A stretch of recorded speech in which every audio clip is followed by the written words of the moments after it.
हमारे पास एक शिवचरण जी की कंप्लेंट आई थी। इन्होंने ऑफिस खोला हुआ था जीरकपुर पंजाब में। शिवचरण जी ने कंप्लेंट दी थी कि उनके बेटे को भेजने के लिए 14 लाख रुपए का फ्रॉड हुआ है। ग्लोबल इन्फोटेक नाम से एक ऑफिस था ट्रिपल सी जीरकपुर में, वीआईपी रोड पर। तो उन्होंने 14 लाख रुपए लिए ऑस्ट्रेलिया देश भेजने के लिए। एक ही कंप्लेंट हमारे पास थी। जब हमने उसकी इन्वेस्टिगेशन की तो पता चला कि पंजाब से ये आदमी प्रदीप कुमार नाम से भगोड़ा है। जालंधर पंजाब में इसके खिलाफ 6 एफआईआर रजिस्टर्ड थी, जिसमें ये प्रदीप कुमार नाम से ही बेल लेके और आज तक भगोड़ा है। उसके अलावा एक ग्लोबल इन्फोटेक नाम से इन्होंने यमुनानगर में ऑफिस खोला हुआ था। वहाँ 70 से 80 लड़कों के साथ इन्होंने फ्रॉड किया था। तकरीबन कितने पैसों का जो है फ्रॉड कर चुके हैं हम अब तक? अब तक फ्रॉड तो काफ़ी बड़ा है, जैसे निकलती जा रही है। 13 एफआईआर इनके खिलाफ यमुनानगर में है, 6 एफआईआर जालंधर में थी, 2 फिरोजपुर में थी एफआईआर इनके खिलाफ।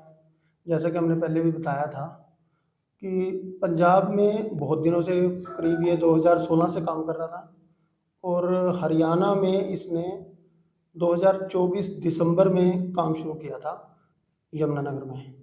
एक ऑफिस यमुनानगर, एक जीरकपुर में, दोनों में इकट्ठा फ्रॉड किया था और लोगों के 70 से 80 लोगों के पैसे लेके भागा था। अब इनको कहाँ से गिरफ्तार किया गया? सभी को अलग अलग जगह से। इनका जो हम परमजीत सिंह है, जो प्रदीप नाम से फ्रॉड करता था, उसको खरड़ से गिरफ्तार किया। और साहिल जो इसका मेन सरगना मास्टरमाइंड है, उसको जयपुर राजस्थान से गिरफ्तार किया है। और जो तीसरी है उसको यमुनानगर पुलिस ने गिरफ्तार किया हुआ था, उसको हम प्रोडक्शन वारंट पे जेल से लेके आए हैं। क्या और भी खुलासे हो सकते हैं? अभी इन्वेस्टिगेशन जारी है। सभी के सभी हमारे पास पुलिस रिमांड पे हैं। अभी परमजीत सिंह को जेल भेजा गया है। बाकी साहिल से इन्वेस्टिगेशन काफ़ी बकाया है। इनसे कैश वगैरह बरामद? हाँ, रिकवरी इनसे 874 ग्राम के आसपास गोल्ड और डायमंड रिकवर हुआ है, और 26.5 लाख रुपए की नकद रिकवरी हो चुकी है। एक गाड़ी है इनकी, गाड़ी है XUV 500, तो बरामदगी हो सकी जो अच्छी। प्रदीप कुमार को अब जयपुर से डिटेन किया आपने, तो वहाँ पे भी ऑफिस खोला हुआ था जहाँ कोई और काम कर रहे थे? जैसा कि हमारी छानबीन के टाइम सामने आया कि ये जयपुर में अगला ऑफिस खोलने की ताक में था, और वहाँ पे इसने रेंट पे अपना एक मकान ले लिया था किराए पे, और शुरू करने की ताक में था। उससे पहले हमने रेड करके उसको गिरफ्तार कर लिया। अभी वो साहिल शर्मा रियल नेम है उसका। हमारे पास एफआईआर रजिस्टर्ड थी अजय भारद्वाज नाम से, और जालंधर में पकड़ा गया था प्रदीप कुमार नाम से। अभी रियल नेम उसका आइडेंटिफाई हुआ है साहिल शर्मा, जो बेसिकली होशियारपुर से है, और अब जीरकपुर में अपना ठिकाना रेंट के मकान में था उसका, वहाँ से फरार हुआ था। ये तीनों लोग इकट्ठे काम करते थे या फिर अलग अलग काम करते थे? तीनों लोगों का इकट्ठा काम था, लेकिन लोगों की नज़रों में अलग अलग थे। ये तीनों लोग जो मैंने लास्ट में बताया आपको, साहिल शर्मा उसका असली नाम है, जो मास्टरमाइंड है। हाँ। और प्रदीप कुमार जो है, उसने फर्जी नाम रखा हुआ था, जालंधर में फ्रॉड किया। लुधियाना में ऑफिस था, जालंधर के लोगों से फ्रॉड किया था, तब वो प्रदीप कुमार नाम से अरेस्ट हुआ था। और अभी जो जीरकपुर में फ्रॉड किया, अजय भारद्वाज नाम से किया, लेकिन आइडेंटिफाइड नाम उसका साहिल शर्मा ही है। पिताजी का नाम उनके रतनजीत। ये जो 3 लोग ही थे जहाँ फिर और भी ग्रो होने का सक्सेस बता रहे हैं?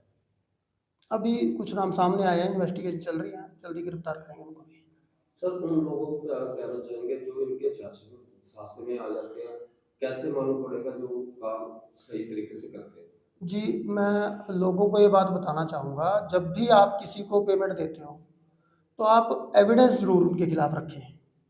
ऐसे ही कोई, अब इन्होंने जितने भी अपने पीछे जो ये एग्रीमेंट रजिस्ट्रेशन जो भी लगा के रखते हैं, वो सब फर्जी पाया गया।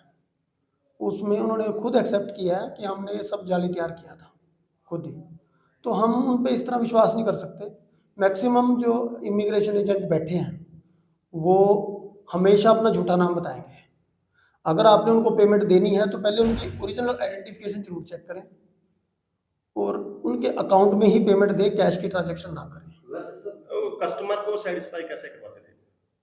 कस्टमर की सेटिस्फेक्शन, कस्टमर को आज पब्लिक के अंदर पता नहीं क्यों इतना हो रहा है, हमें बाहर ही जाना है, विदेश जाना है।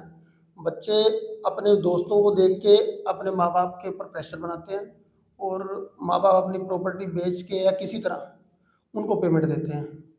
बाद में ये ज़्यादातर पेमेंट कैश ही लेते हैं। अकाउंट में 25% अकाउंट में होती है, मैक्सिमम केसों में हमने देखा है कस्टमर को क्या कहा जाता था जब पेमेंट लेते थे? कि आपके बच्चे को रीच कराने के बाद फुल पेमेंट ले लेंगे, हाफ पेमेंट आप पहले दे दो। जब वीज़ा दिखा दिया जाता था कंप्यूटर के अंदर, तब इनसे मतलब 50% के आसपास पेमेंट ले ली जाती थी। इनके पास फर्जी वीजे भी पकड़े गए। इनके पास से फर्जी वीज़े पहले यमुनानगर में जब रमनदीप कौर को गिरफ्तार किया था, वहाँ पकड़े गए हैं। इनके जो फर्जी आधार कार्ड, पैन कार्ड थे, वो हमने कब्जे में लिए हैं, अभी मिले हमसे।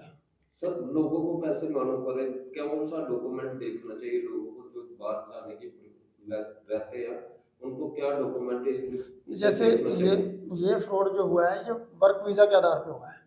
वर्क परमिट या वर्क वीज़ा जो लगाया जाता है वो लाइसेंस पे ही लिया जाता है, ठीक है। अब जिसके पास लाइसेंस नहीं है, जो सिर्फ स्टडी वीज़ा के लिए बैठा है, आप उसको वर्क परमिट के पैसे देते हो।